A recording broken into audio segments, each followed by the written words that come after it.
Hi guys, welcome back to a new episode of Trading Basics. Today in this video, I'm gonna show you how you can delete history on Metatrader4 account. Keep watching the video till the end.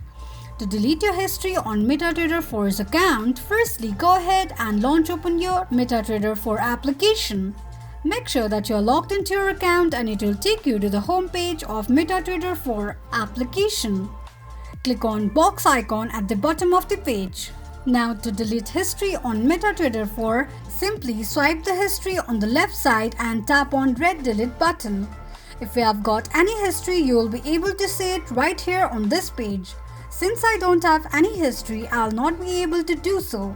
But if you do, you can easily delete or clear your history on Metatrader4 quickly and easily just in few steps.